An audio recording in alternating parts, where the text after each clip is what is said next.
The portrait of Queen Victoria that hangs in the National Portrait Gallery in London is a masterpiece of propaganda. It shows a woman of immense dignity and moral fortitude, draped in the heavy silks of state and holding the scepter of a benevolent empire. She is the grandmother of Europe, the symbol of a civilization that believed it was bringing light to the dark corners of the globe. It is an image that commands respect. But if you were to peel back the canvas of that painting and look at the raw financial ledgers of her government in the year 1839, you would see a picture that is far uglier and far more honest. You would not see the records of a civilized monarchy. You would see the accounting books of a criminal enterprise. Because beneath the veneer of Victorian morality, the British Empire in the mid-19th century was operating the largest and most sophisticated drug trafficking ring in human history. The image of British warships blowing apart the Chinese coast to protect a fleet of drug smugglers is a picture that has been carefully airbrushed out of the Western consciousness.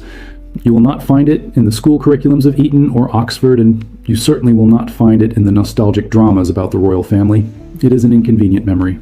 For the British, it looks like a shameful lapse in judgment.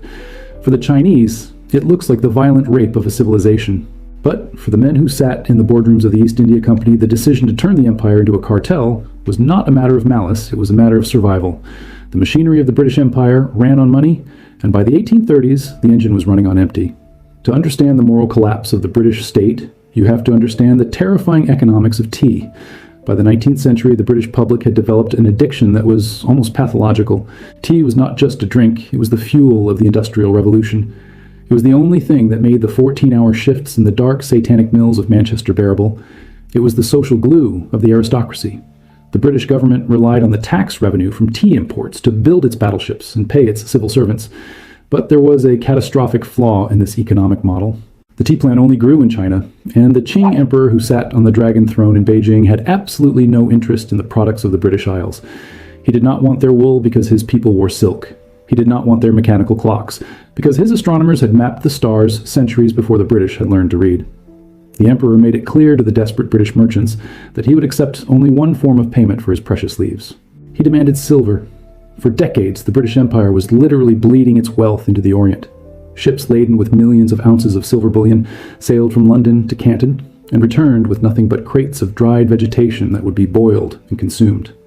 The trade imbalance was a hemorrhage that threatened to bankrupt the Bank of England. The reserves were draining away. The currency was destabilizing.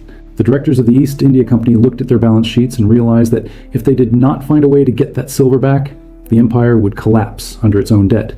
They needed a product that the Chinese could not refuse. They needed a commodity that would bypass the logic of the market and tap into the darker logic of human biology. They found opium. The production of this poison was not left to the chaotic hands of private criminals.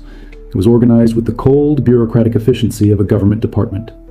In the fertile plains of the Bengal Presidency, the British colonial administration established a monopoly that would have made a modern drug lord weep with envy. They forced tens of thousands of Indian farmers to plow over their food crops and plant vast fields of poppies. We have descriptions of the processing factories at Patna and Ghazipur that read like scenes from a dystopian novel. They were industrial cathedrals of narcotics. In the Great Hall of the Ghazipur factory, visitors described seeing thousands of earthen jars stacked to the ceiling, each filled with thick, black opium paste. They described the smell, a sickeningly sweet, heavy odor that hung over the entire district. They described the armies of local workers who spent their days waist-deep in the drug, churning it in massive vats to ensure a consistent potency. This was the genius of the British system. They applied the standards of the Industrial Revolution to the production of an illegal narcotic. They standardized the size of the balls. They stamped each cake of opium with the official seal of the East India Company, just as they would stamp a bar of gold or crate of rifles. It was a product of the state. But the gentlemen in London faced a legal problem. The sale of opium was strictly prohibited in China. The penalty for trafficking was death by strangulation. The British government could not be seen to be directly violating the laws of a sovereign nation, so they created a system of plausible deniability that was as cynical as it was effective. The East India Company did not sail the ships to China. Instead, they sold the drugs at public auctions in Calcutta to private traders. These men were the smugglers. They were the runners. They were men like William Jardine, a Scottish physician turned merchant who possessed a brilliant mind and a total absence of a moral compass. Jardine and his partners bought the government opium, loaded it onto fast clipper ships that were heavily armed with cannon, and sailed them to the Pearl River Delta. There they anchored off the coast of the remote island of Linton and turned their ships into floating warehouses. They bribed the local officials. They armed the local gangs.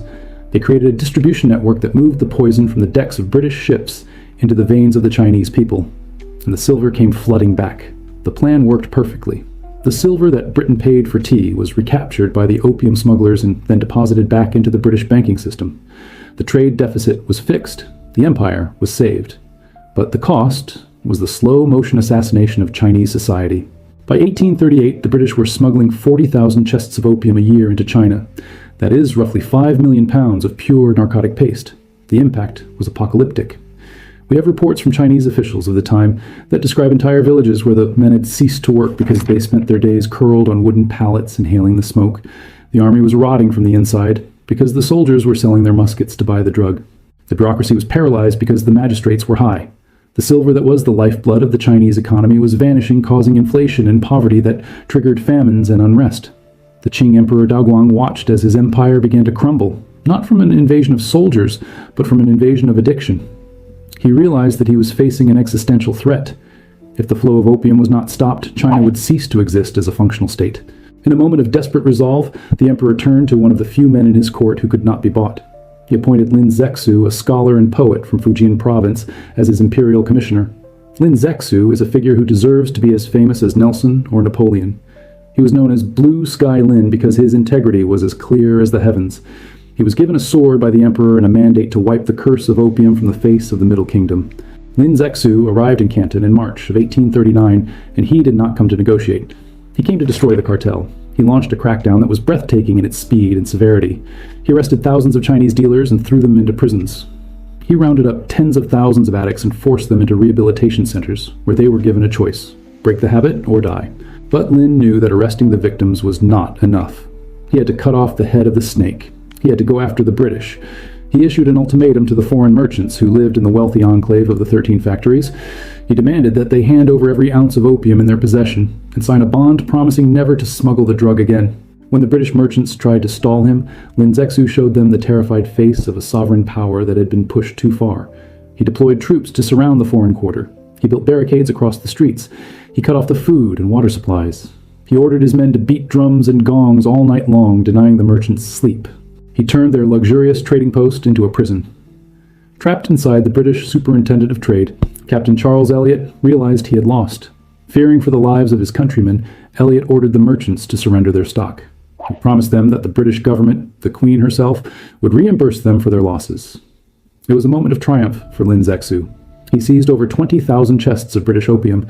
This was a mountain of drugs with a street value of millions of dollars.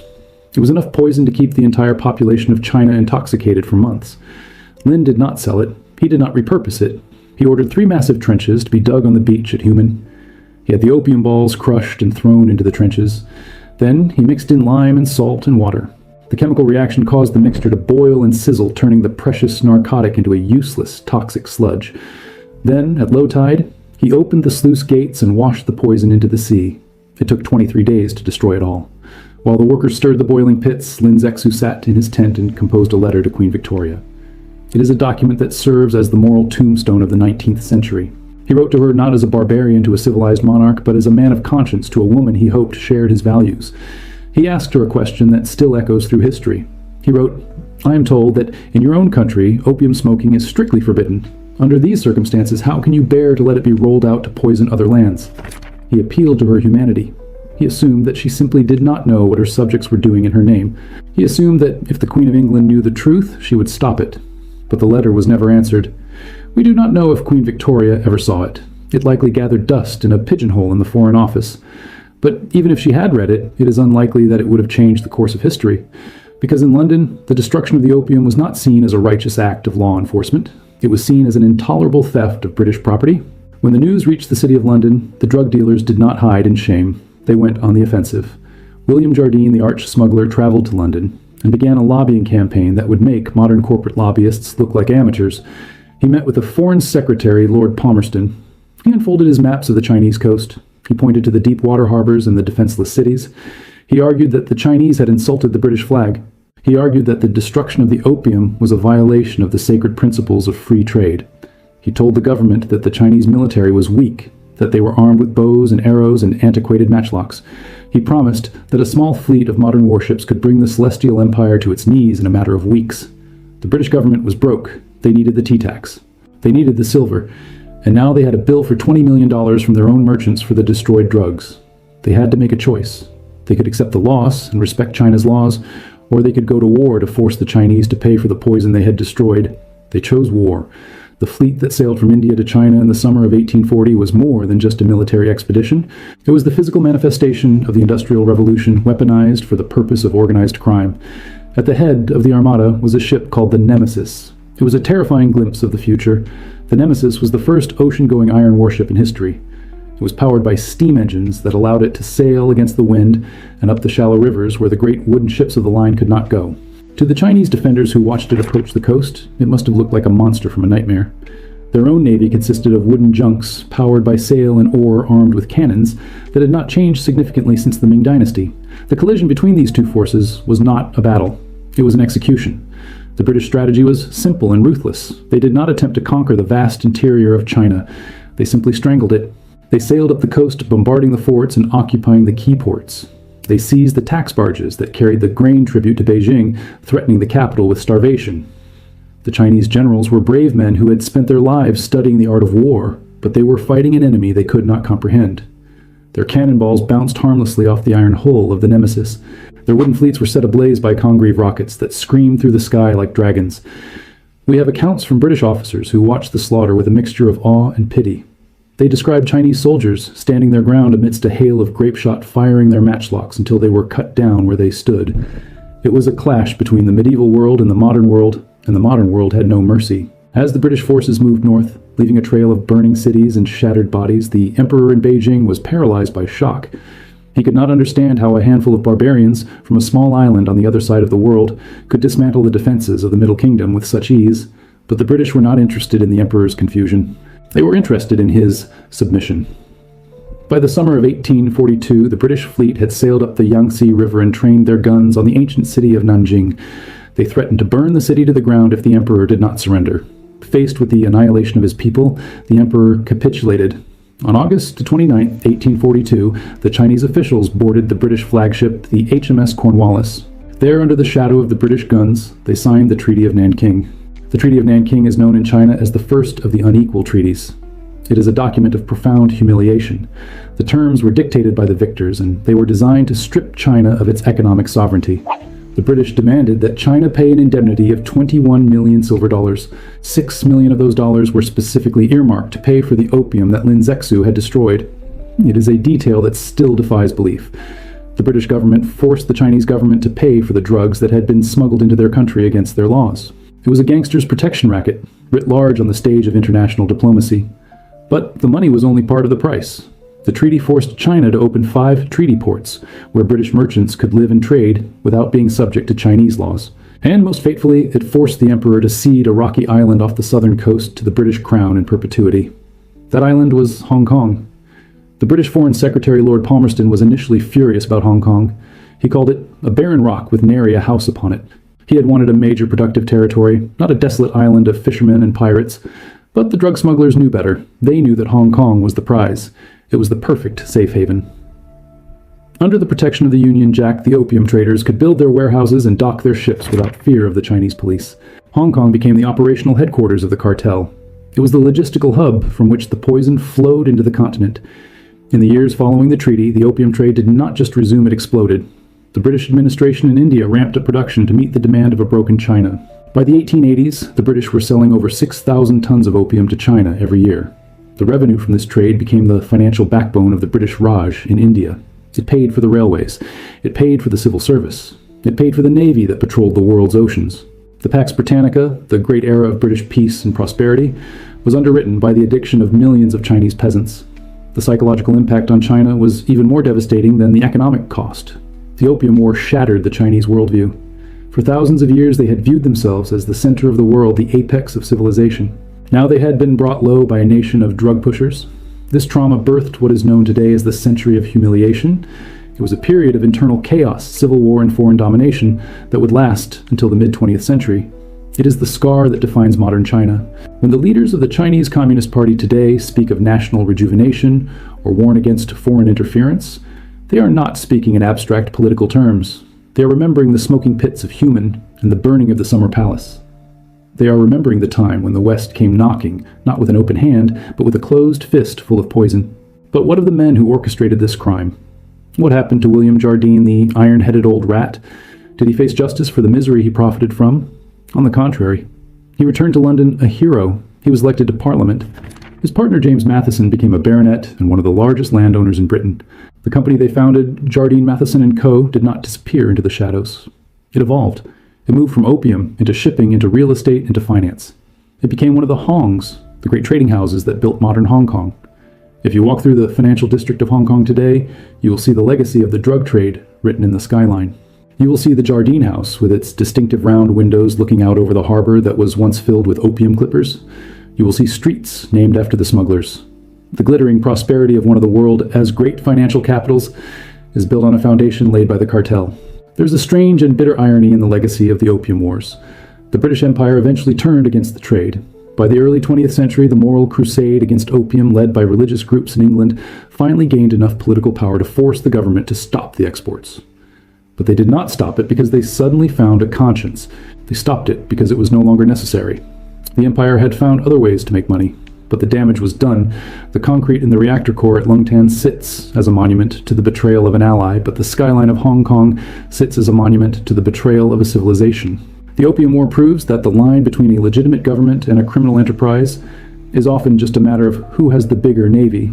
It teaches us that free trade is a noble concept that can be twisted into a weapon of exploitation. In the end, the story of the Queen's Cartel is a warning. We like to think of history as a steady march towards progress, towards more rights and more morality. But the 19th century shows us that progress is often funded by the suffering of the invisible.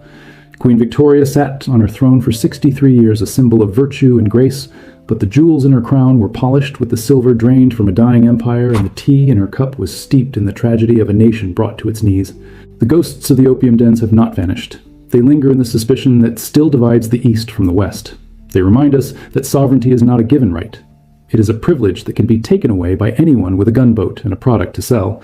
And once you force a nation to swallow your poison, you can never truly expect them to trust you when you offer them a cure. Subscribe now to stay ahead of the curve, because when the history books are written, you'll want to be among the few who saw it coming.